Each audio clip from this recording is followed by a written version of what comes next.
every day, one by one, I'm gonna try every recipe of Laura, starting from the very beginning. Come, join me on my challenge. Let's go! Hi everyone! My name is Ruta and welcome to the 75th day of my challenge, which is kind of actually chilly, hence the warmest sweater I could find. So today I'm gonna be actually skipping a really yummy looking recipe, some kind of pork chops, but they looked so good. But there is no pork where I live, so that's that. I really cannot make it here. So the next recipe in the line is so cool that, okay, you're gonna laugh.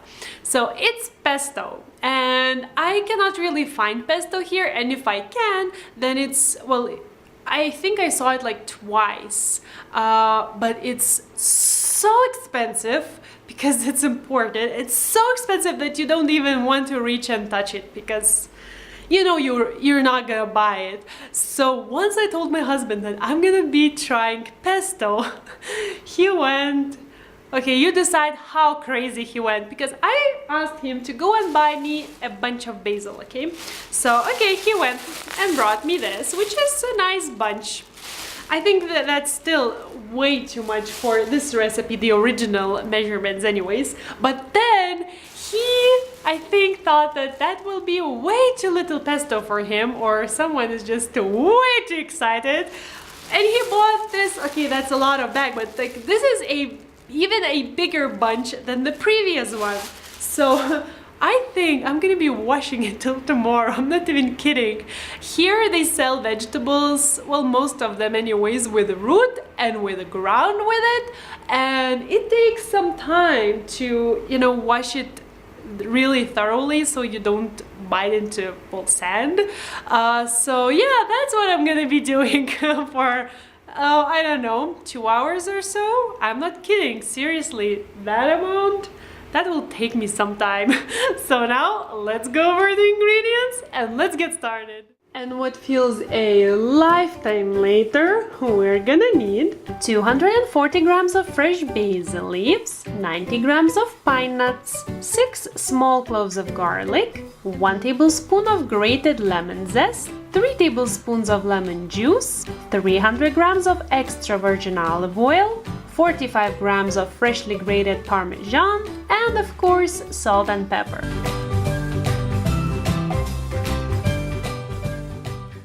Oh my goodness, I cannot believe I'm gonna start, but here I am. And what I have here is a big non-stick skillet. It's dry, no olive oil or anything. I'm gonna preheat it, and once it's there, I'm gonna reduce the heat to low and toast the pine nuts. Now these nuts have the tendency to burn really quickly, Google says. So what I'm gonna do, I'm gonna be stirring them all the time, and I think I'm gonna start only with 3 minutes and see if they're there after 3 minutes.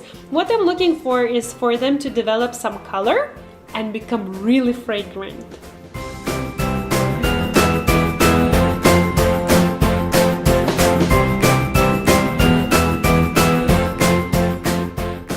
Yep, that's plenty. I think it won't work. From this moment, I know this will end in like 5 minutes. I'm gonna make the sauce in my food processor with the blade attachment there. So what I'm gonna do, I have almost all of the ingredients here except for the Parmesan. So I'm gonna add in this mountain of basil. Oh, so many hours in this little bowl, so many! Then the lemon zest and lemon juice, the pine nuts, the garlic. I'm gonna season everything with a little bit of salt and pepper, and I'm gonna add in some extra virgin olive oil, like a little bit, just to start things going. And then in the process, while grinding, I'm gonna be adding, well, the rest of it. So that's basically almost everything. In the end, we'll just fold in the Parmesan and that will be it.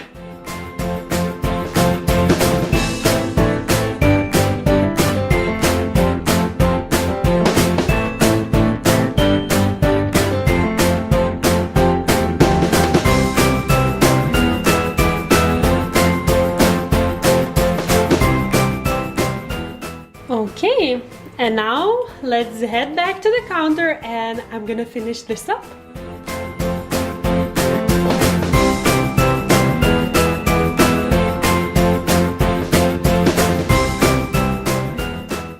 Okay, so what I'm gonna do is I'm gonna just fold in the Parmesan and that will be pesto.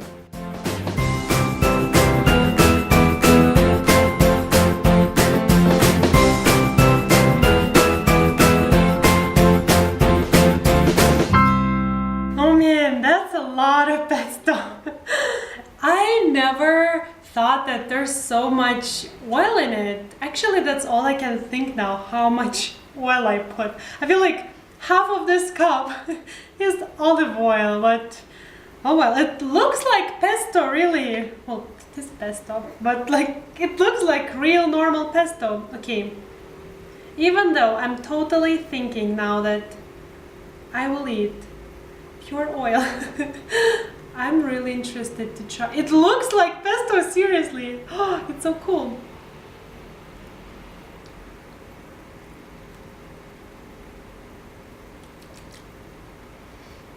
It's a bit different. I cannot put my finger on it. I can definitely feel the oil.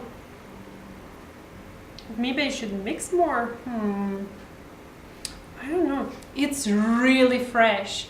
I think it's different because I've never eaten such a fresh pesto. I can really taste basil. But it's similar, I guess. I don't know, wait, I have to try one more bite. It's so interesting. It's like overly fresh.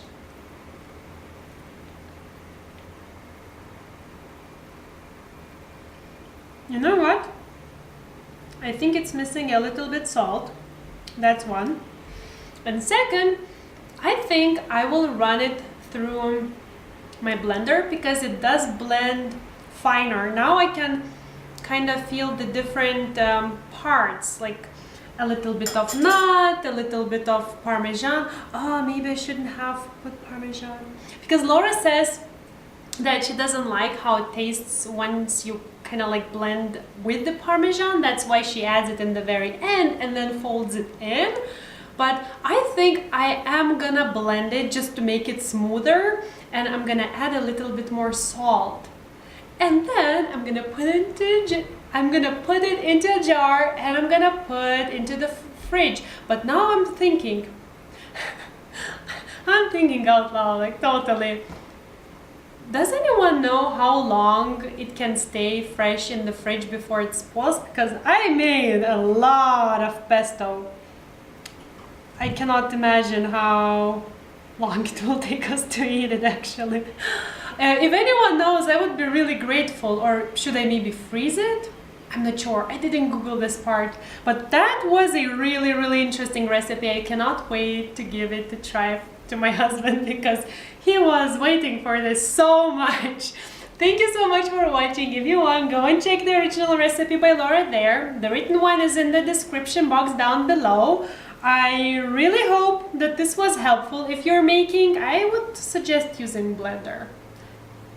I don't know. I will definitely blend it more. Anyways, thank you again so much for watching and I'll see you in a day. Bye! I know I just said bye to you, but actually it's the next day, so hi back! I really wanted to insert this little clip and share with you my discoveries. First of all, as I said, I added some more salt and I ran it through my blender. So now, and by the way, you can see that the oil separates a little bit, so you just mix it through. Now it's really nice. It became much smoother. Really, it looks like real pesto. Once it had some time to sit and, you know, all the ingredients had the chance to meet each other, they blended so nicely. So now this tastes amazing. I googled and I actually found out that as it is really fresh, and that's how it tastes, like the insanely fresh pesto. It's really, really good. really good. So as it is really fresh, I googled and I found out that you actually, well, shouldn't keep it that long in the fridge because it will spoil. There are no chemicals inside of it, so it will stay in your fridge for like 3 or a little bit more days, but that's it. It will go bad. So what I found out is a really cool tip which I wanted to share with you. I have some, okay, what's this called, like ice cube trays, and I have a tablespoon, and what I'm gonna do, I'm gonna divide this pesto into these trays. I'm gonna put them into the freezer, and once they're frozen, I'm gonna take them out and put into the bag, so you know it doesn't take that much space, and that way I will know that 1 cube is 1 tablespoon of pesto, so whenever I need it, I will just take it out and I'll have fresh pesto. So I thought that's really cool, and I really wanted to share it with you guys, so here we go.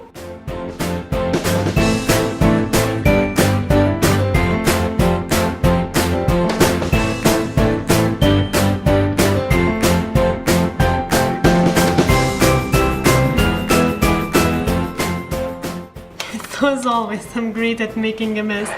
By the way, I wanted to share also that I've read that you can do this actually with lemon juice or lime juice or zest, because, for example, this is a really good tip for me, because where I live, everything depends on a season. For example, lime, I can find only certain times in year, and then it's out. For the rest of the year, it's out. I cannot find it. So once it's in, I'm gonna buy more. I'm gonna just squeeze lots of juice, and I'm gonna freeze in the same manner so that whenever I need it, I would have it. So I don't know. I thought this is a really good tip, and I really wanted to share it with you.